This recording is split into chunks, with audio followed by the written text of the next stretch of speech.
585장에 보면요, 그 가사에 보니까 내 주는 강한 성이요 라고 하는 찬송가 있지요.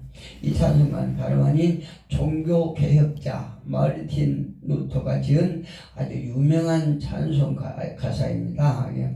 이 찬송가는 루터가 세상 권세자들의 커다란 두려움과 죽음의 위협 앞에서도 저항하는 자, 프로테스탄트의 삶을 살아갈 수도 있도록 해주는 그런 힘이 되고 위로가 되는 그런 가사 말입니다.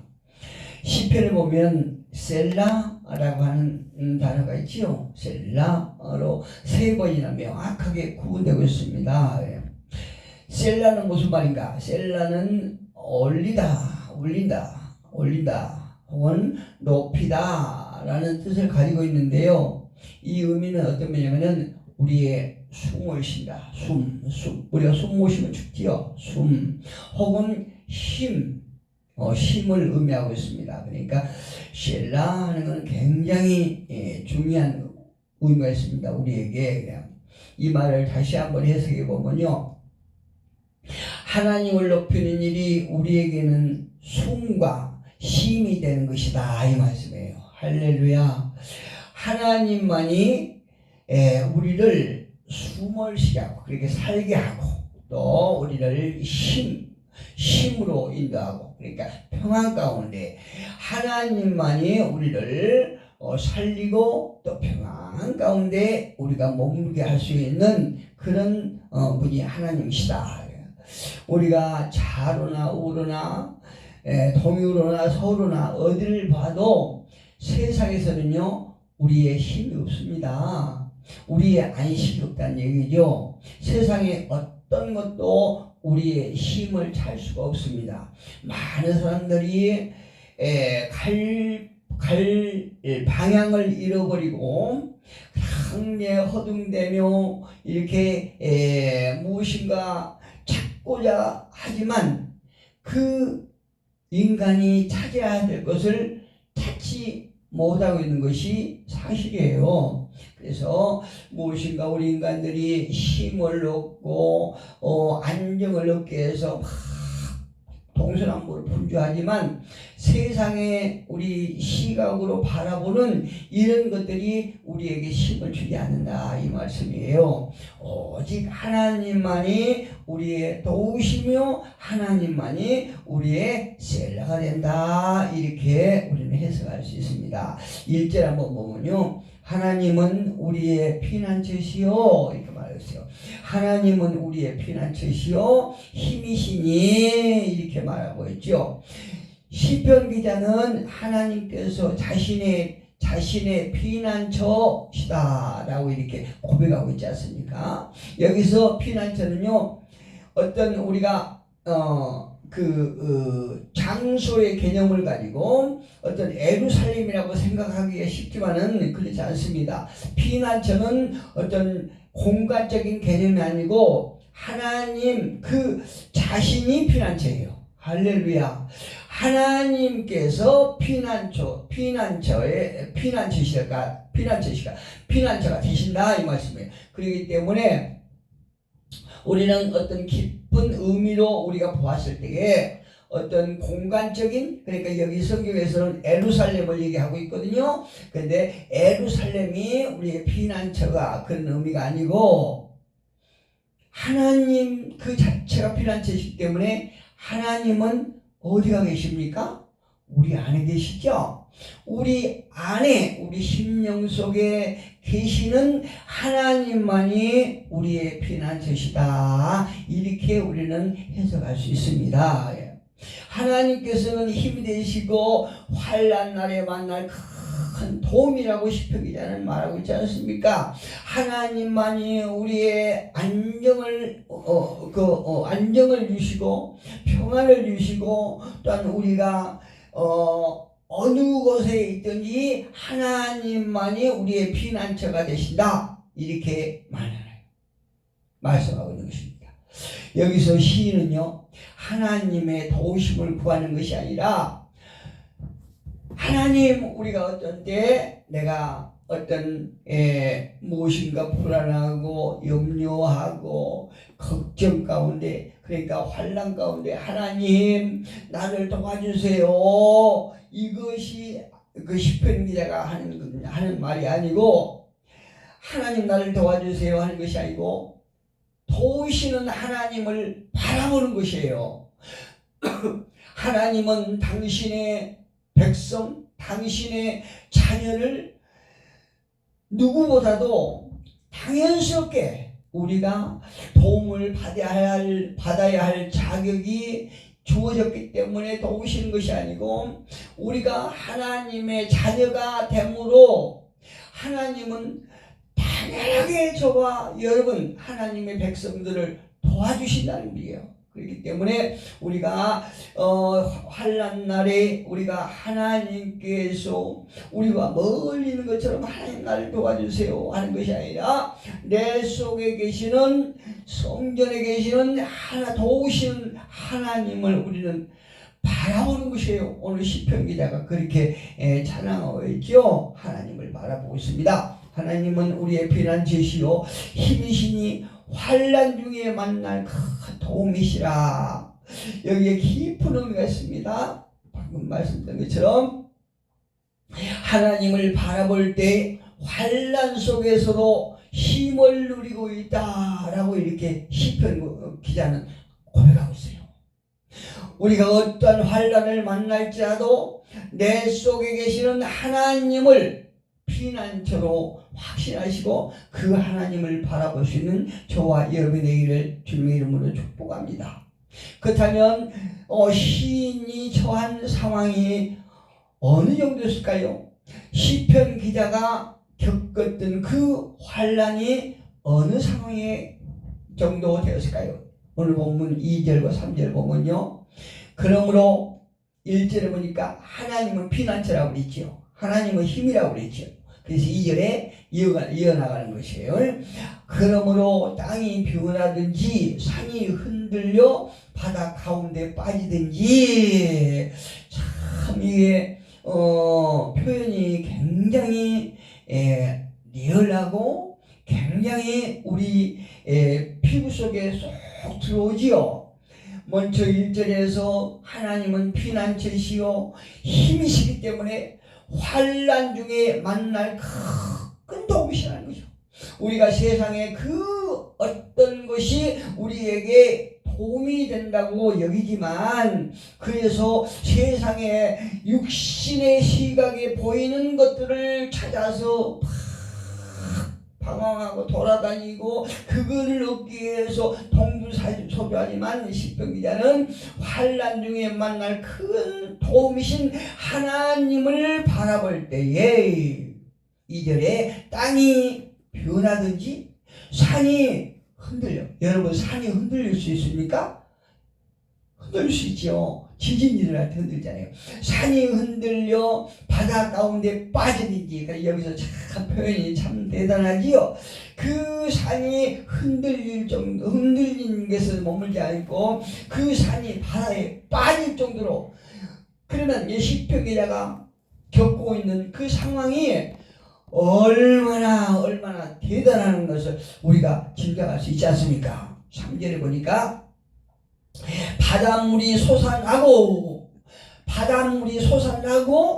뛰놀든지 그것이 넘침으로 산이 흔들릴지라도 우리는 두려워하지 아니하리로다 셀라. 이렇게 시편 기자가 말을 하고 있습니다.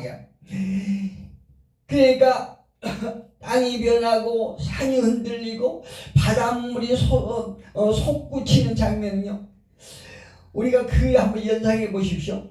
이런 장면은 지진과 해일, 그러니까 자연의 이유를 생각나게 하는 그런 대목이에요. 그래서 시편 46편 배경을 히스기야 왕 시대라고 이렇게 말하고 있습니다. 그렇다면 히스기야 왕 시대는 어떤 시대였을까요?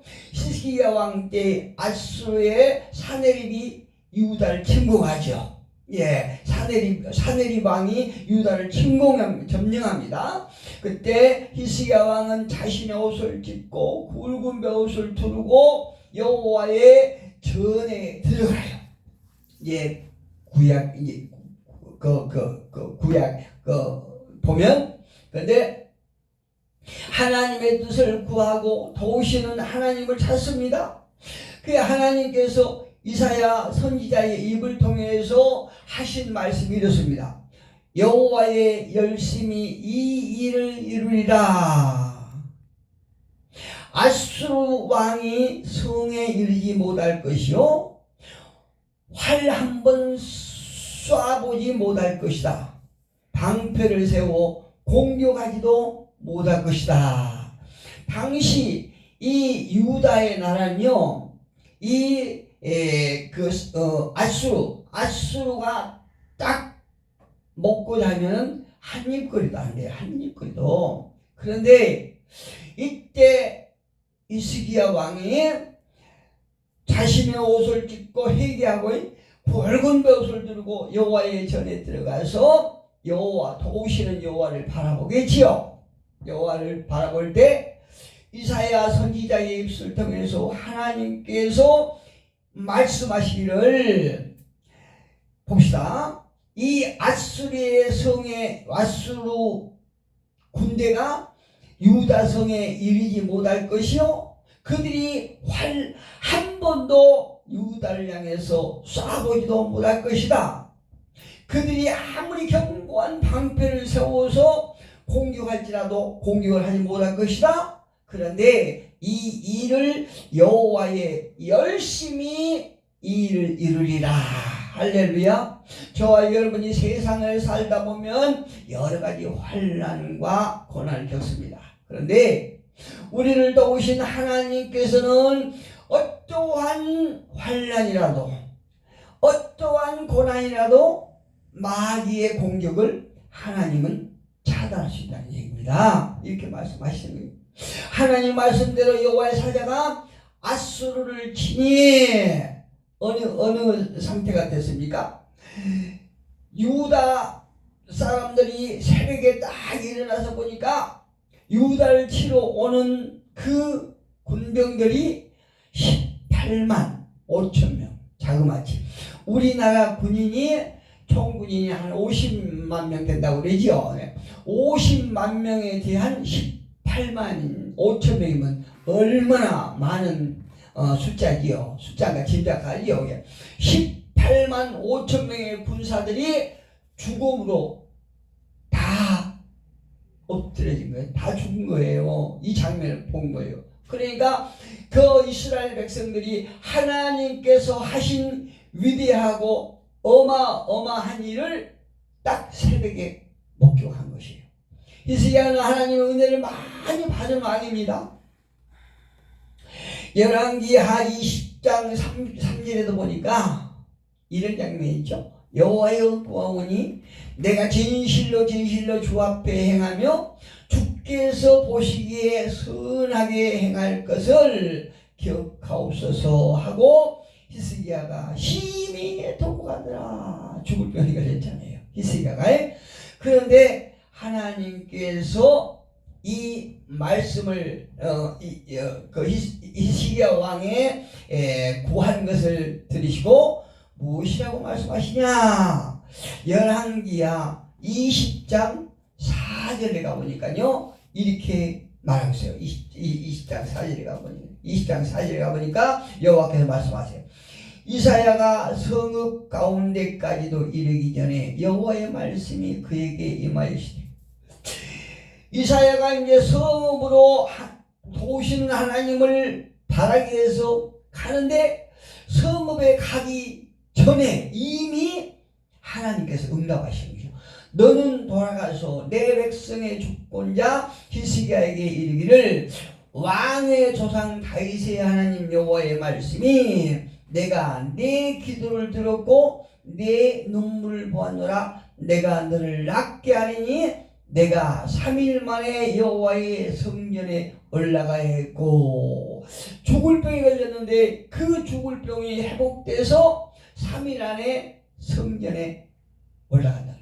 뭐하러 올라갑니까? 여호와를 만나러 가는 거예요. 여호와를 만나러 가는 거예요. 6절 보니까 내가 내 날에 15년을 더할 것이며 내가 너와 이 성을 아스루 왕의 손에서 구원하고 내가 나를 위하고 또 내 종 다윗을 위함으로 이 성을 보호하리라 하셨더라. 이 놀라운 역사가 저와 여러분에게 일어나기를 예수 이름으로 축복합니다. 하나님만이 하실 수 있는 일이 히스기야와 이스라엘 백성들에게 나타난 것이죠. 하나님의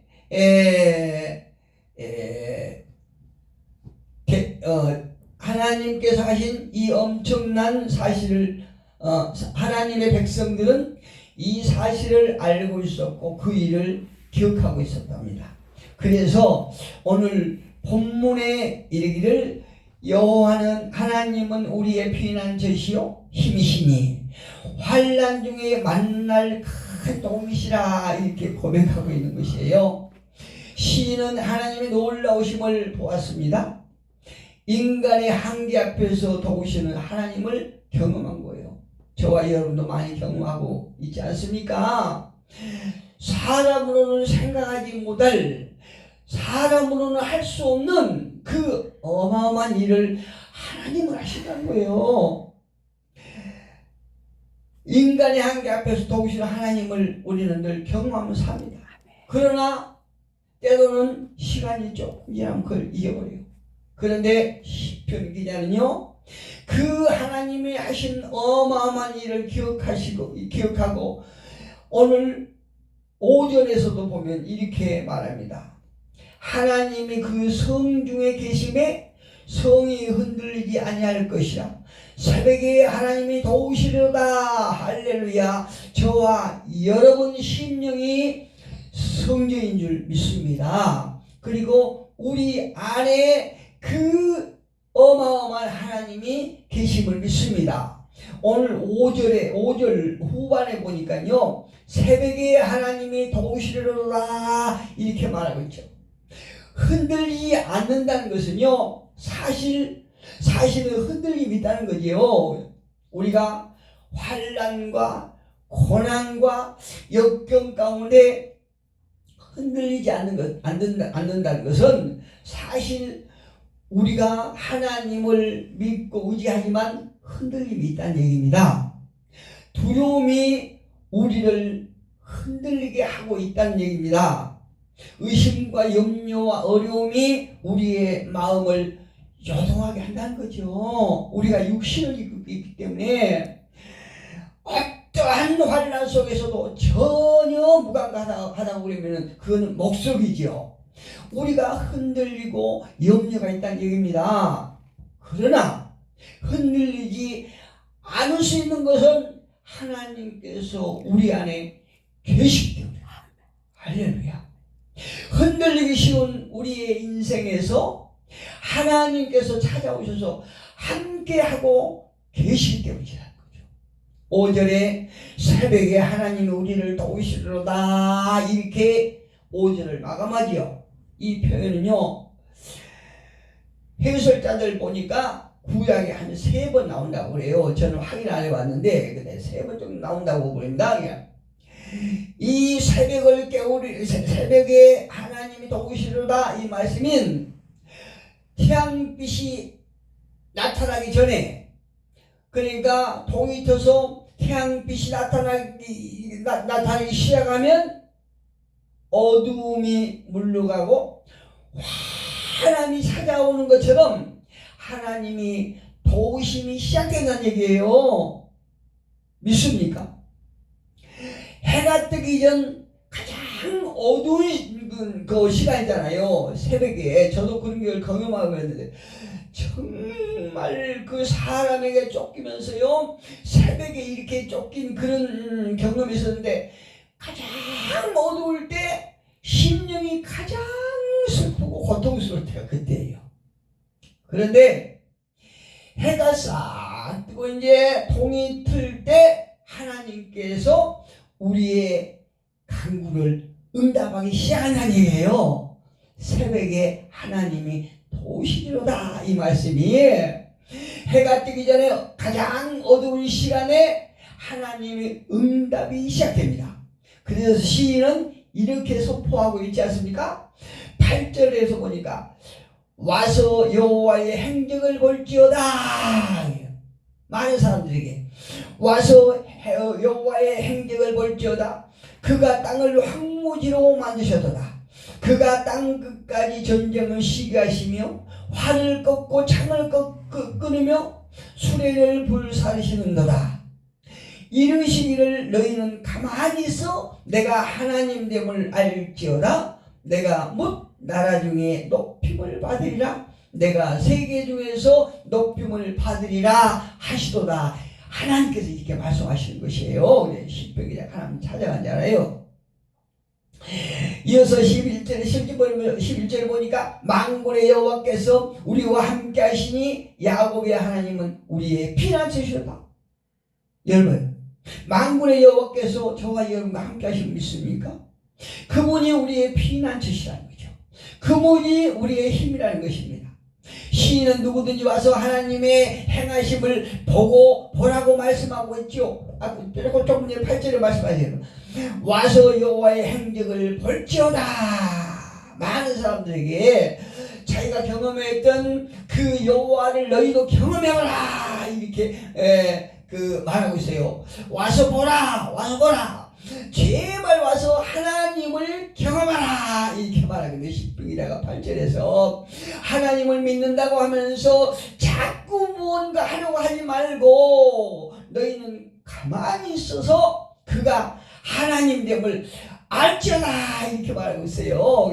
10절 보니까 이르시기를 너희는 가만히 있어 내가 하나님됨을 알지어다. 이렇게 시편 기자를 통해서 하나님이 저와 여러분에게 말씀하고 너희의 생각을 뛰어넘고 너의 믿음을 뛰어넘으며 너의 한계를 뛰어넘는 하나님을 보라. 그 하나님이 우리와 함께 하시니 하나님은 우리의 피난처시다. 할렐루야. 여러분, 세상에 그 어떤 것도 우리의 피난처가 될 수가 없어요. 세상에 그 어떤 것도 우리의 방패가 될 수가 없습니다. 그러나 우리와 함께 하시는 여호와만이 우리의 피난처시고 방패이시고 힘이심을 믿습니다. 여러분, 여러분에게 어두움이 물러가고 환한 빛 같은 응답이 지금 시작되고 있음을 믿으시기를 예수 이름으로 축복합니다.